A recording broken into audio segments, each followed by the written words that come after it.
There are 1,000,000 ways to die. We just wanna talk about it. Codeheads. Welcome back to a little Codeheads Nugget node, Our first Nugget node, our first Nugget node, many to come. which I think we just like the name. But Mm. this is just a quick little 1-2 on various topics for maybe some of the science for us providers, and then some for lay people, the community, just to give a little insight. So we wanted to focus just really quickly on AEDs. So automated external defibrillators. What do they mean? What do they do? How does it even really work? Mhm. And so I think for the most part, people know that they are defibrillators. So they are going to give you electricity. I think that people know that when something is in AED mode, you open it and it's going to talk to you and it's going to walk you through the process of using it and through the steps of CPR as well, right? It's going to tell you if a rhythm is shockable or not shockable. And the two shockable rhythms are ventricular fibrillation, VF, and then pulsus VTAC, VT. Those are the two that we're going to be, AEDs are going to be looking for to say we need to shock. How do they detect the problem? Well, it tells you to place the electrodes right on, and there's a picture. You place 2 electrodes, one on the upper right side of the chest and one on the lateral side of the left chest wall. And it's going to analyze the information that it gets. It has this little micro analyzer in there that really smart people came up with. And by the power of science and magic, it will come up with what rhythm the patient has. Mhm. So it's important that we place those electrodes as indicated by the AED.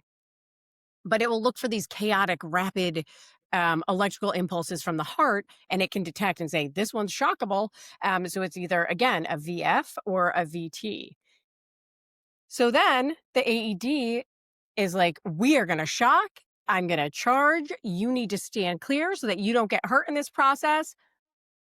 And then there's this science, right? So you're going to hear the AED when it's charging. It usually makes a kind of noise so that you can hear that it's charging. And then it's going to say stand clear. And when you're doing compressions, that means you take your hands off the chest and you're not touching the person at all. Mhm. And what it does is it gives a large volume of electricity, anywhere from 200 to 360 joules of electricity, which is a good zap. And where there's a little confusion with some people, and I know that I've even said this, and I say it quite a bit, that it restarts the heart. And it doesn't really. What it does is that it depolarizes a big chunk of the heart muscle all at once. So basically, there's all this chaotic electricity going on, and because there's a big zap of electricity, that part that was all chaotic kind of like has a standstill for a moment, and it's frozen in time, but it's quick enough that it gives our natural pacemaker in our heart, the sinoatrial node, the SA node, it gives it a moment so it can regain control. You can be like, all right, I'm back in. I'm owning this. And it can start to create that organized rhythm in the heart again. So it's almost like when your computer's glitching or, some other electronic device, your modem, and you call, they're like, did you unplug it for a minute and let it sit and then, replug it back in so it gets a new boost of fresh electricity. And so it really just resets the electrical system in the Yeah. heart so it can resume its organized rhythm. And then you leave the AED on Mhm. to just kind of manage your BLS, and it will continue to check that you are outside of a shockable rhythm and that you've maintained a non-shockable rhythm. We also hope that your patient starts to show signs of life once they have that organized rhythm, in which case you can stop doing CPR and stop the need for the AED. But allowing the SA node to resume a normal rhythm gives us an opportunity for normal blood flow Right. to be restored, also known as ROS, return of spontaneous circulation, and that allows for a better survival for our patients. So, Mike, do you want to talk about why they're important? Yeah, and just I'll address this primarily to the lay rescuer. So we're talking about a public access AED in this case, those square ones, multiple manufacturers. They're all a little different, but they all do the same thing in terms of they are providing you prompts. and you follow the prompts, if it will direct you, and that's comforting because you're like, I'm putting these pads on. What do I do next? It's like, just wait, it'll tell you. Where do I put the pads? Oh, look at the picture. So they are easy to use. A child could use them. They're designed that way with colorful pictures, and it contains items you may need, like gloves. Put them on. And why it's important at that level is the lay, when there's, say, out of hospital arrest, I witness an arrest, I'm at a bus stop. Okay. I call 911. All right. Everything's in place. 911 is coming. I'm in a city where there is supposed to be a dedicated ambulance. I'm here to tell you that's not always the case. That ambulance might be in another town providing mutual aid. They might not get to me for 6 minutes through no fault of their own. No, After after 6 minutes, say, without compressions, and if they have a shockable rhythm, we have a problem.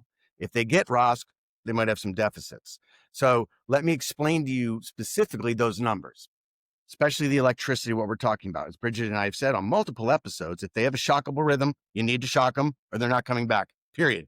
Yep. Your compressions could be just outstanding, but without that electricity delivered when you're dealing with an electrical conduction issue, sorry, my bad. So if you have that AED, it goes on stat right away, just like compressions. The two in conjunction begin. Now, if I wait around, I have the AED, but I'm like, I'll just wait for the ambulance. They'll be here in like 5 minutes, right? Yeah, it's all good. Let them handle it. Every minute that this patient is in VFib or pulseless VTAC, a shockable rhythm, that I wait, every single minute, the likelihood decreases by 10% of achieving ROSC, return of spontaneous circulation, i.e. getting pulses back, getting the patient alive again. Every minute. So if you do it within the first minute, boom, you have a 90% chance. This is an AHA graph. I could put it in the show notes. If I wait, are they here yet? They said 5 minutes. Okay, well, they'll save them. No. They might not save them. Now, what was once shockable is no longer shockable. Problem. They were salvageable. They were viable. And now they're no longer viable. The ambulance can't help you. And if it is over a certain amount of minutes and you got pulses back, you can cheer, but we've done some damage here that's potentially irreversible. So essentially, yep. Okay. Yeah. And essentially AEDs really just turn fatal events into survivable ones. Yeah. When they're used quickly. So it's important to start CPR, get hands on chest, and to get an AED as quickly as possible. And that's the science of how they work, those microprocessors through the electrodes. And we told you how they work. We told you why they need to be used quickly. And hopefully this has helped you in some way to wrap your head around a little bit why we need to shock early and shock those rhythms and get AEDs as quickly as possible. Whoever thought of this, and I need to do the research, is a genius. It would never occur to me in a million years to put electricity through the human body. Oh, I know the history. That's going to be a Nugget node next. Ooh, all right. So okay. that teaser. I brought up some new material. All right. Here we Can't go. wait to find out. Yep. Right. Coming soon. Nugget node number 2. All right. There are 1 million ways to die. We just want